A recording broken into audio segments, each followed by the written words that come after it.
where are all the aliens? It's a question that humankind has seriously grappled with for decades, but we've yet to find a truly satisfying answer. Now, though, there's a new approach in town, a new way of addressing the issue of those apparently absent extraterrestrials. And it might just be the one that finally opens our eyes. This is Unveiled, and today we're answering the extraordinary question, are we living in the dark forest? Are you a fiend for facts? Are you constantly curious? Then why not subscribe to Unveiled for more clips like this one, and ring the bell for more fascinating content. In fiction, and often in real life, forests are seen as mysterious places, as shadowy and intimidating worlds full of beauty but also fear and doubt, and sometimes monsters. There's the mystical Old Forest in The Lord of the Rings, the aptly named Forbidden Forest in the Harry Potter books, and there are countless examples used in horror movies, such as in The Blair Witch Project, which is mostly set in the woods. It's so often a case, then, of trees everywhere, but still no place to hide. The dark forest theory takes this idea and applies it to the universe as a whole. We're not still talking trees here, but we are still thinking about vast, unknowable, and potentially dangerous landscapes, this time stretching from star to star and planet to planet. The theory first appeared under its current guise in the 2008 novel The Dark Forest by the award-winning sci-fi writer Liu Cixin. And it offers one solution to that most pressing of scientific predicaments, the Fermi paradox. The Fermi paradox was first posed by the physicist Enrico Fermi in the 1950s. It highlights the contradiction between the number of alien civilizations we expect there to be in the universe and the number we've actually found evidence of. Based on various estimates, we expect there to be thousands of alien species, but based on various studies, we found none of them. Zero. Not a single otherworldly being anywhere. So what gives? Well, according to the dark forest theory, fear gives, and caution is the key.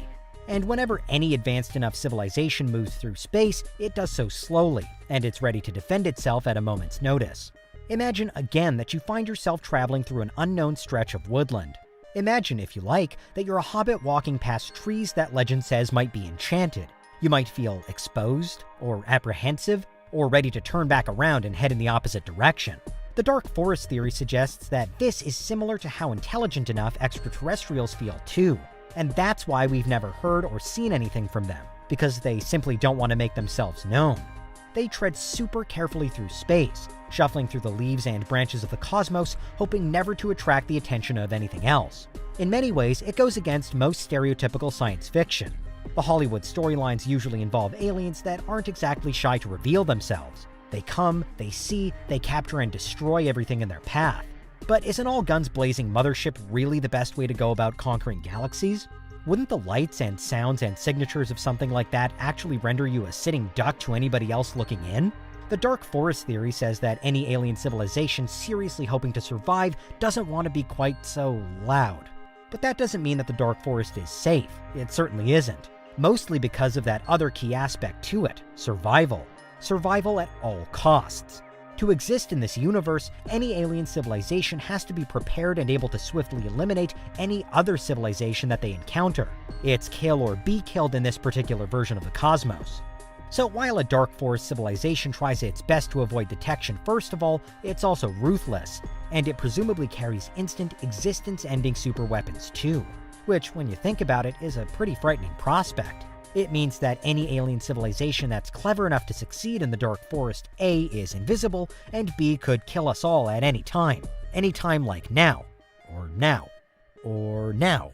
Hopefully we're all at least still here for the next part of this video though, because what does this all mean for humans and life on Earth? And should we more seriously consider the dark forest theory as we move forward with space travel? For some, we really should. In the 21st century, Earth is a noisier planet than ever before. For any alien species that's passing through the Milky Way, this green and blue marble, this world that's 3 worlds away from the sun and in the habitable zone, is emitting various signals to let everyone know that we're here, that we exist. So why not drop by to visit sometime, and annihilate us all while you're at it? Sure, that's a somewhat irrational and inflated conclusion to reach, but it is true that we are making ourselves more and more noticeable. First off, to some degree, there's the oxygen. Earth's oxygen levels are high and continually refilled by all the plant life that covers our planet. Should an alien civilization ever clock our particular atmospheric setup then, they could quickly realize that the chances of life existing on this rock are good. As a result, they might decide to take a closer look. at which point they'd find further, even stronger evidence that we're here. We're now talking radio signals. Over the last 100 years or so, Earth has been beaming radio signals across its own surface, but also out into space. As our technology has advanced, so too has the size of our cosmic footprint, with scientists calculating that our earliest radio signals are now detectable literally hundreds of trillions of miles away from us. A few 100 trillion miles actually isn't especially far in the grand scheme of the entire universe, but those distances are always growing, and the whispers of our existence are reaching further and further out. There's also the physical evidence that a sufficiently advanced alien civilization might spot.